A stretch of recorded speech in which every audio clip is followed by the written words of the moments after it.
Hello and welcome to a podcast about murder. I'm Jem and I'm here with Freya, as always, for another conversation about murder. How are you on this fine day? For another conversation. Make it sound thrilling, why don't you? For another adrenaline-filled debate. Okay, good. That's better. So how are you? I am good.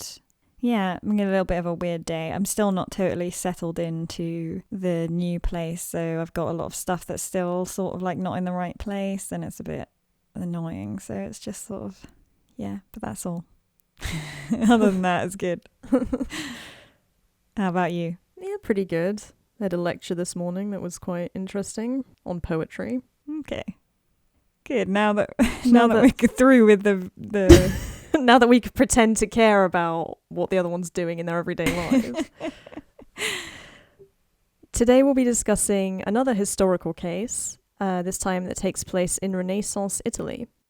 So today we'll be delving into the life and crimes of professional poisoner Giulia Tofana. Giulia Tofana lived in Renaissance Italy during the middle of the 17th century. Much about her life is a mystery, but Giulia might just be the most successful serial killer you've never heard of. A poisoner who is thought to have helped over 600 women find a permanent solution to problem husbands, remaining uncaught for around 20 years. Wow. It's a long career of serial killing. Well, especially back in the day. Yes. Although one could argue it was easier to get away with stuff like that. Well, I guess because you could literally just be like, create a new identity and no one would question that. Yeah, and there wasn't that much forensics and stuff, I guess. So one of the interesting things about this case is that poisoners, especially female ones, was so common in Italy during this time that it's actually difficult for historians to piece together Giulia's life without accidentally ascribing tales and information to her story that are actually from the lives of other poisoners active in the region. And as always, with very old cases like this, it's sort of just something that comes with the territory. Over time, the information tends to get muddied. However, Giulia Tofana is thought to have been born in Palermo on the island of Sicily at some point in the early part of the 17th century. I've never been to Sicily. Have you? Me neither. I've never been that far south in Italy. Yeah, I'd like to go. I hear it's nice. There are no portraits of Giulia, but she has been described as being quite beautiful. Not that that matters, but interesting detail. I mean, I guess... I suppose it's interesting that that's what stands out. Yeah, and also, like, I guess there's this stereotype of the kind of bitter, spurned woman serial killer who's usually, like, romantically challenged and ugly, you know? I don't know. Evil women are always painted as unattractive. Actually, that's not 100% true. Well, do you know what? because Never then you mind, have I take that back. Well, because then you have the other side of it, which is like femme fatale, that obviously beautiful women are evil. Right. And evil influences on men. Big contradiction circle, as usual. Anyway. A young widow, Giulia led an independent life and ran a cosmetics business, manufacturing and selling makeup to local women. She was fascinated by apothecaries, which were the pharmacies of the time, and could often be found watching the chemists go about their daily business as they mixed their medicines. In mid-1600s Italy, marriage pairings were often selected by family, with women not able to opt out of the arrangement. Women at the time lacked basic rights and freedoms, so once they married, their lives were under the complete control of their husbands. If a woman managed to avoid being auctioned off to a man, single life was unforgiving. Without much social or financial capital, single women often ended up relying on sex work to survive. So many accepted unwanted marriages as the best option, despite facing extremely poor treatment from their husbands. Men had the freedom to beat and abuse their wives without facing any potential consequences, and with the cultural norms of the time and the strong presence of the Catholic Church, there was no way for an unhappy spouse to divorce the other. Makes you feel a bit grateful for our current situations, a bit better where we are. Things aren't great, but it's so much better than it was even 100 years ago, let alone in the 17th century. There are still women facing these kinds of conditions as well. In the words of Christine de Pizan, Italian writer and poet of the 14th century, How many women are there who, because of their husband's harshness, spend their weary lives in the bond of marriage in greater suffering than if they were slaves? It's a very sad quote. Yeah, it's sad to see it put down so succinctly, in a way. So the only way out of a bad marriage was if one of you died, and in some cases this would lead to desperate actions by women who wanted to escape their husbands. Being a respected widow was an attractive life path for many Renaissance women, and that's where Giulia came in. The demand for a clean, simple way for women to take matters into their own hands discreetly presented an irresistible opportunity to add a side hustle to her makeup business. Herself a young widow, it's unknown if Giulia's first criminal act as a poisoner was to dispose of her own husband. Around 1633, Giulia began mixing poisons to conceal as makeup she could sell to customers who wanted to kill their husbands quickly and without a trace. At the time, of course, there was no such thing as a toxicology screen. Although the first forensic autopsy had taken place in Bologna 300 years earlier, the science was still in its infancy and held to the technology of the time. It was very difficult to prove a death by poisoning, and in many cases these deaths would be easily mistaken for other natural causes or illnesses. Even nowadays, Yeah. you find people, or like in the last kind of 30 odd years, you find people who've gotten away with murder by poisoning because many poisonings do just appear like a natural illness. Yeah, I guess that's part of the appeal, shall we say, of poison. And that's the benefit of living with your victim as well, because you can very discreetly take care of them. Yeah. And it's also because it tends to be something that builds up, well, not necessarily, but it can build up over time, so it would seem like a natural illness that's been developing. So it's no wonder then that poisoning was such a popular method of murder at the time, particularly among women. Giulia specialised in a poisoning blend thought to have been made from a combination of arsenic, lead, and belladonna, also known as deadly nightshade, a concoction which was named Aqua Tofana. Aqua Tofana was an incredibly potent poison, and the small amount required to kill meant it was easily disguised. The women who used Aqua Tofana purchased it in a very small container that looked no different from any other powdered makeup when sat amongst a woman's typical cosmetics collection. Giulia also disguised Aqua Tofana, sort of ironically, as a religious-themed healing oil, a small bottle decorated with the image of St. Nicholas of Bari. It's very brazen, especially for the time. It's like an incredibly religious country, Italy, even now, but like back then. So it's almost like... It's quite a ballsy move, but I think that's quite cool. It's also kind of like so brazen that no one would think to look there. This disguise gave rise to another of the names for Aqua Tofana, Manna di San Nicola. Manna meaning a miraculous nourishment or healing from the divine. So it's incredibly ironic for it to be called this. The poison happened to have no taste, smell, or colour, so it could easily be slipped into any food or drink. It could kill with as little as 4 drops, and drops could be administered over time, even weeks, to arouse the least possible suspicion.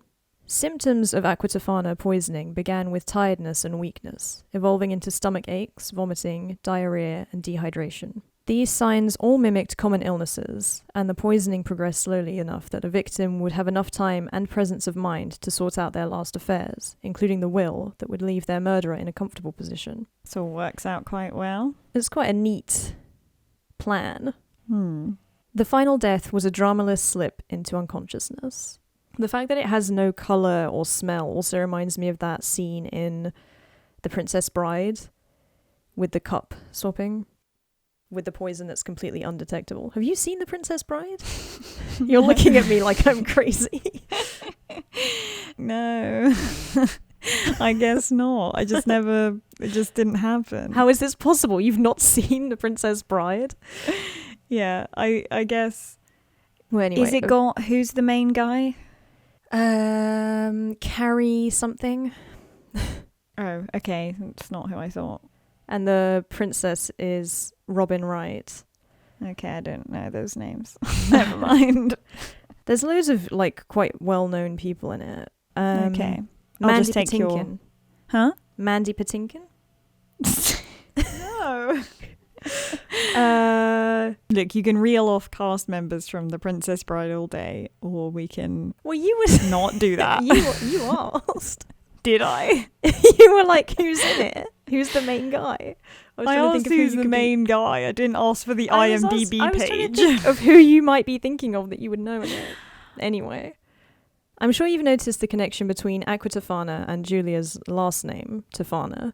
I have. You've recognised an identical word. I have passed, like, literally reception grade English. But it may not be the relationship you'd first expect, because Aqua Tofana wasn't Giulia's invention. The creation of Aqua Tofana is attributed to a woman named Teofania Diadomo, an adept poisoner who was executed in July 1633 for her crimes, including the murder of her own husband. So how did Giulia come to possess the name and the recipe? The theory suggested by historians is that Teofania was actually Giulia's mother. Giulia may have adapted her mother's first name into a last name for herself, which was quite a common thing to do at the time, and then taken after her in more than just name, becoming a crafty poisoner and developing her own recipes for her mother's masterpiece, Aqua Tofana. After all, Giulia's career as a poisoner is thought to have begun in 1633, the very same year Teofania was executed. So this may have been a case of a daughter taking over her mother's business. According to historians, business-minded Giulia didn't act alone for long. She moved from Sicily to Naples and then to Rome as she expanded her operation. With the makeup business as a cover, she worked with as many as 6 other women to produce and sell Aqua Tofana. Her criminal gang was even said to include a local Catholic priest who supplied the arsenic needed. Not See, sure. again, this is like kind of just strange to me because it seems completely at odds with the religion itself. But then, on the other hand, we don't really need to go into the ways in which the Catholic Church has sort of diverged completely from most of the core principles of their supposed religion. So no, and also, many, and it's the case for many religions, not just Catholicism. So I don't want to seem like I'm just picking on them, but no, but I also think it's like such a norm at the time that it's almost like, yes, everyone is Catholic. We don't think about it that leaves room for a lot of people to develop their own sort of. I see what you mean. But yeah, quite strange that this priest is like getting in on it. I'm not sure. Presumably for the monetary, like the financial I can aspect. only assume that there must have been a financial gain. It would be cool if he was just like, no, shitty husbands, I'm in on it. Like, I'm all over this. It was good. So one of the women Giulia worked with, Girolama Spara, is thought to have been Giulia's own daughter. Girolama would take over leadership of the Rome poisoning ring after Giulia and continue its practices for 8 years. And so the torch was passed down a third generation, if you believe Teofania Diadomo passed her craft on to Giulia, who would potentially be her daughter. So who knows if this line of artful female poisoners extended further behind Teofania. Yeah, or after? I'm not if Girolama had a daughter. Not sure, but would have been possible. But I suppose all of this is maybe they're still at it today. Yeah. In cahoots with the local Catholic priests.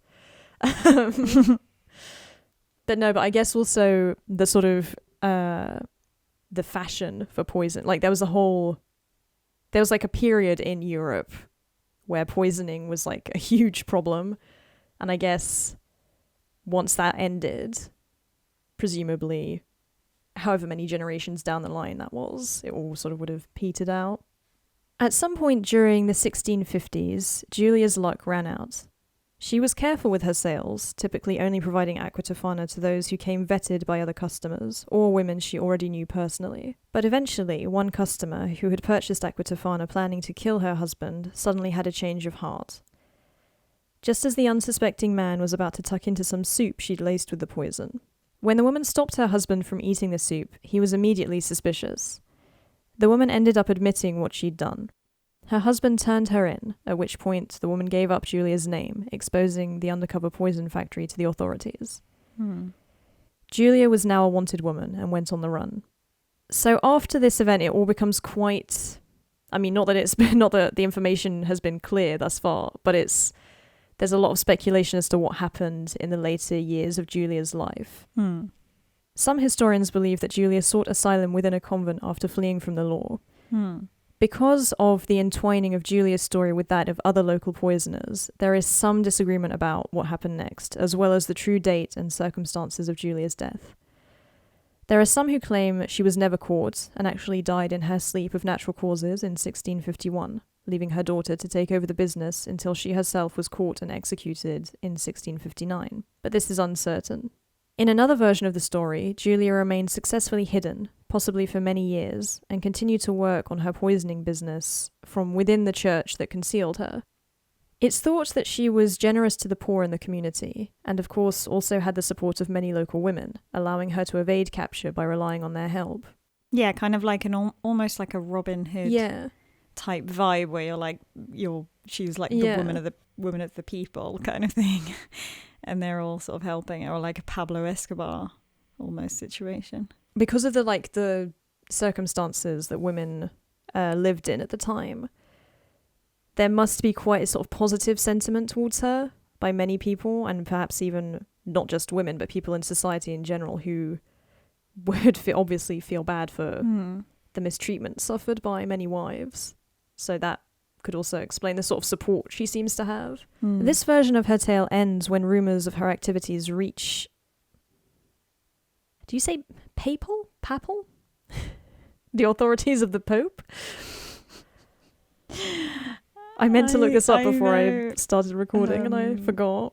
Yeah, this is such a weird word. And actually when I saw it, I have to admit, I had a vague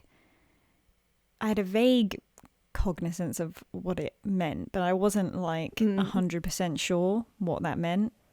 And I did look it up, but I'm not sure if it can't be PayPal. I mean, it can't be that. Papal? I mean, just imagining that it's Italian. Yeah. Papal. Sounds I'm about looking right. it up just to see. The Pope's his gang. Mob. his goons. Well, on Merriam-Webster it says papal, which is weird. Papal authorities? I'm going to go with that. You're just going to rewrite history anyway and decide what you're going to say. This version of her tale ends when rumours of her activities reach papal authorities. That's to say, the Pope. The church was besieged, and Giulia was tortured into a confession, in which she admitted her role in the deaths of over 600 men over 2 decades. That was apparently her guess at how many customers she had sold to. If the numbers are accurate... There's a lot. Yeah. If they are accurate, this would make Giulia indirectly a killer with one of the highest known body counts. However, much like the case of Elizabeth Bathory, who we covered last season, it's hard to say how much of this confession can be relied on as the truth because of the torture involved. Yes, yeah, exactly. So this could also be a convenient opportunity for authorities to come up with an easy answer to many unsolved deaths and sort of confirm this with the suspect's admission under extreme duress. Yeah, and that's I think was quite common at the time, really, because it's just, it's easier. People are lazy. No one's ever going to know. Yeah. So you might as well. It's not like now where it's there'll be investigations and shit. So. Nevertheless, with Giulia's guilt certain, it's thought that she, along with a few underlings, including her daughter Girolamo, were taken to Campo de' Fiori, a square in Rome popular for public execution at the time. This version of events would have happened in July of 1659 and has Giulia dying alongside her daughter. Whatever may or may not have happened surrounding Giulia's death, and however many victims really were out there, the aftermath left the authorities on the hunt for more of Giulia's customers. Several who were caught claimed they had bought Aqua Tofana innocently as makeup, not intending to use it as a poison. Sounds like bollocks. Well, I had no idea. Yeah, I feel like it's not the kind of thing that you can that you would be allowed to accidentally buy. Yeah, as well. I mean, I know that that some of these components arsenic was quite common to use in makeup. And lead. But the combination sold concealed as something that it isn't. It's just slightly it's okay, pull the other one, love. Yeah, so at the time, as you were saying, and for the next few hundred years, heavy metals like arsenic and lead were very common ingredients in cosmetics. So arsenic was used to lighten the appearance of skin, while mercury and lead were used in eyeshadows. Obviously, all of this was incredibly bad for your skin and led to many health problems. Yes, yeah. I mean, imagine now just being like, I'll just pick up some arsenic, quickly lighten my skin. It's just wrong. Or like, I'm just going to put some lead on my eyes real quick. Yeah, I read a whole book on the history of makeup, which is fascinating actually, but it's like hundreds of years of people just doing terrible things to their skin. Mysteriously dying. Yeah. So while pleading ignorance may have worked in a few cases, plenty of Giulia's customers still ended up jailed or executed. Mostly, as is the case throughout most of history, this worked out along class lines. So Giulia's wealthy customers were imprisoned or let go with a slap on the wrist, while her lower class customers were sentenced to death, and around 40 of them were executed. But I think it's interesting, while it's obviously tragic to think of how the punishment is sort of doled out according to your position in society, it's interesting to note that women of the upper class and the lower class are facing the same issues with regard to domestic abuse and having and the lack of agency in marriage. The legend of Aqua Tofana remained strong long after the deaths of Giulia and of her mother, the inventor of the poison. While it's most likely that Mozart died of disease, though his death actually remains undetermined, the man himself believed he was being poisoned, and specifically with Aqua Tofana. I feel definitely that I will not last much longer. I am sure that I have been poisoned, he claimed. Someone has given me Aqua Tofana and calculated the precise time of my death. Interesting tidbit. Yeah, I didn't know that Mozart's death was such a disputed thing. It is. I mean, for me, this still fits in with my strong feeling about the cause of his death, which is syphilis. Because with syphilis, you sort of lose your mind when it attacks the brain. So it would make sense for him to be a bit paranoid and think he's being poisoned and have a few delusions and stuff like that. That would be classic syphilis. Syphilis. So, I mean, I think a lot of people believe it was syphilis, but you can never prove it, of course. But it's quite a common disease at the time, and he got around, as far as I understand. Yeah, it wouldn't be shocking. Let's put it that way. So that's that for the life and crimes of Giulia Tofana.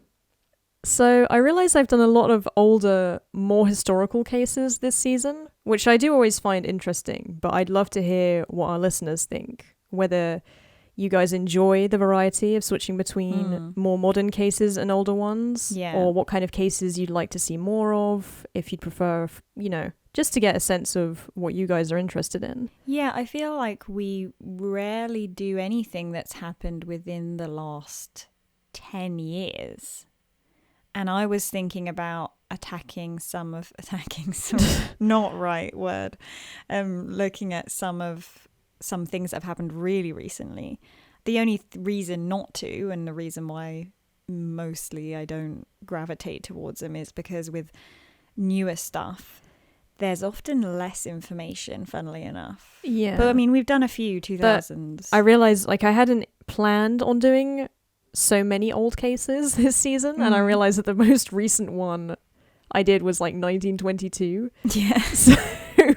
But they're classic. They're interesting. They are interesting because you get that very different flavor of crime that comes out, the social and cultural context of the time. I'm glad you enjoy them in any case.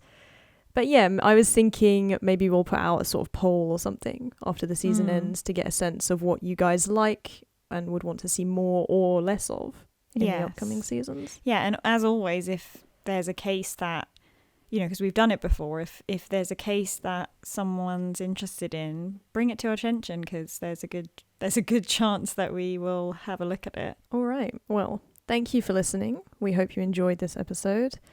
Don't forget to subscribe to this channel wherever you listen to podcasts. We're also on social media, which is a great place where you can connect with us, send us your opinions. Is it send a us your great place, thoughts. though? It's a terrible place, but it enables conversation and exchange. Yes. So we'd love to hear from you. We're on Twitter at About Murder, on Instagram at A Podcast About Murder, on Facebook it's A Podcast About Murder with no E. We're also on YouTube. If you search for the podcast, you'll find us there. And we also have an email address, which is apodcastaboutmurder@outlook.com. So next week we'll be having our season finale. Yes, it might end up being a two-parter. I mean, to say it might, I was just looking at the episode 4 and how long that recording turned out to be. And this one is 35% longer than that one. I was surprised how long episode 3 was, to be honest. So, like, I've no idea. Yeah. So I feel like we're going to get 2 finales in a sense. So that should be fun. Yeah, so we'll be having 7 episodes, actually, this season, in a way. So you get a little bit, just of that tasty little morsel extra of us, which I know is what everybody craves. So that's good, yeah. Do you want to hint to the final episode? So the final episode will be a serial killer, and it will be one that many, many people are familiar with. Very classic, well-known 70s, 80s serial killer. I can't remember. But you know what I mean, those classic American serial killers that everyone is mightily interested in. So should be good. All right. And on that note, have a good weekend. Have a good weekend. See you soon. Bye.